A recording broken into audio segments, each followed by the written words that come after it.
Сегодня у нас неожиданная тема.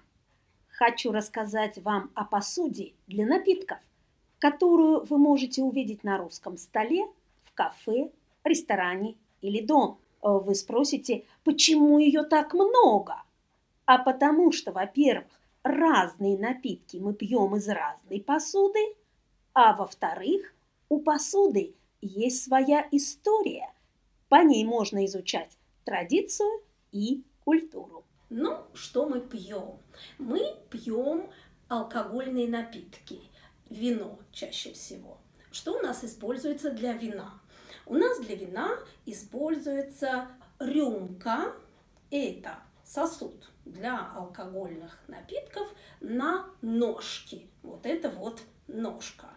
Вот это рюмка, это другой вариант рюмки из хрусталя. Но когда мы пьем какое-то вкусное вино, дорогое вино в дорогом ресторане, нам приносят то, что мы называем бокал или фужер.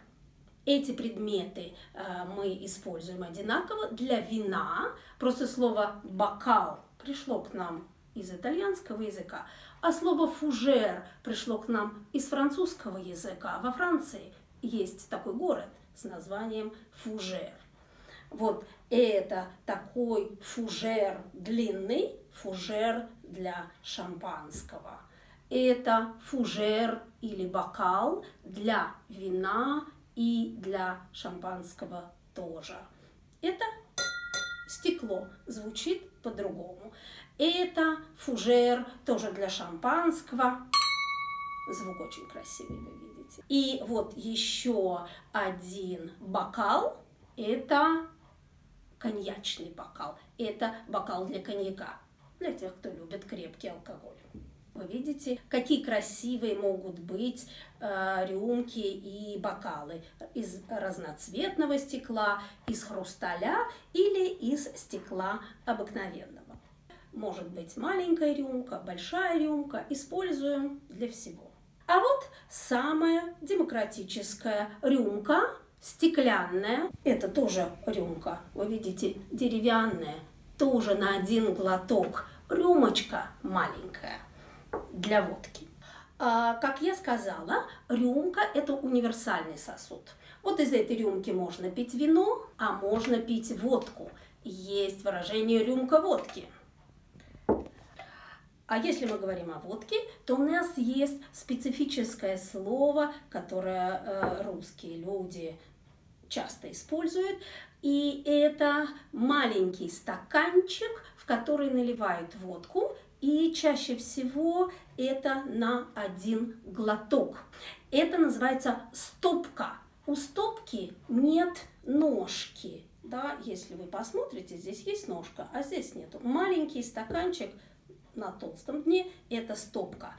Стопка водки. Стопка может быть хрустальная, стопка может быть стеклянная, стопка может быть совсем маленькая, серебряная стопка.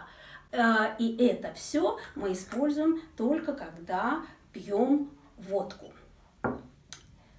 Это все алкогольные напитки, крепкий алкоголь, вино, пиво мы пьем, кстати, из стаканов. А теперь переходим к обычным напиткам. Вода, чай, сок, минеральная вода. Мы используем другие предметы и другие слова.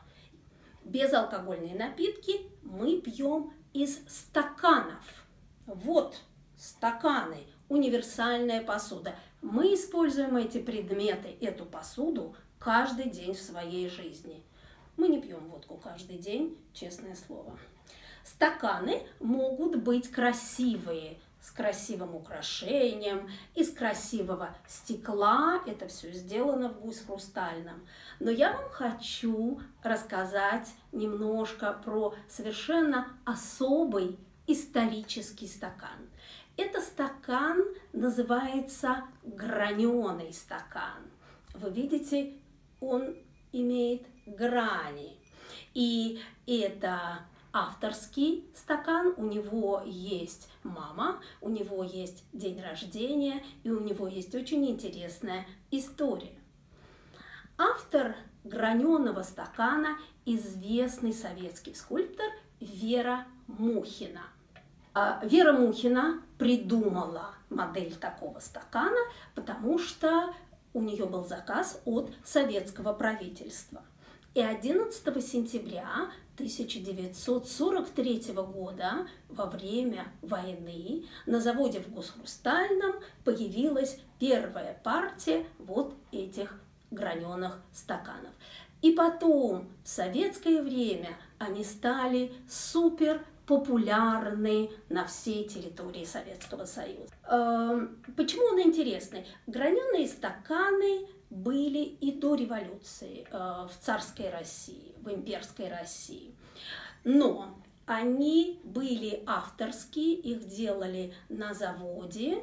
Сначала делали просто стакан, а потом добавляли грани. Вера Мухина придумала вот именно эту форму, которую можно было очень быстро и дешево делать, или, как мы говорим, штамповать на заводе уже готовую форму. Она добавила вот этот ободок, и она сделала толстое дно. Стаканы универсальные, их легко мыть, они падают и не разбиваются, они легко катаются, их легко использовать в тех местах, которые в советское время назывались места общепита. Общепит – это то место, где все едят вместе, сообща, питаются, едят. Сейчас слово фактически не употребляется, потому что общепит уже практически прекратил свое существование. Но в то время эти очень дешевые стаканы использовали в кафе, в столовых, в автоматах для воды, на улицах, в магазинах. Я прекрасно помню. Даже в советских поездах, когда проводница приносила чай, она приносила их именно в граненых стаканах.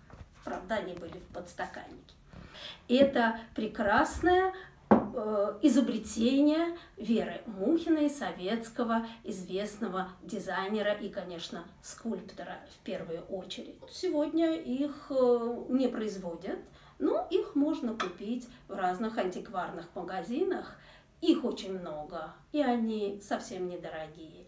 И они, конечно, оставили свой след в истории советской страны, нашей культуры и в истории советского дизайна. Спасибо великой Вере Мухиной. А как же чай? Раньше часто пили чай из стаканов, вы видели.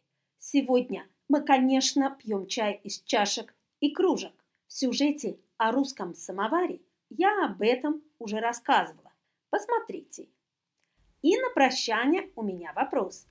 Какие напитки любите вы? И как вы их пьете?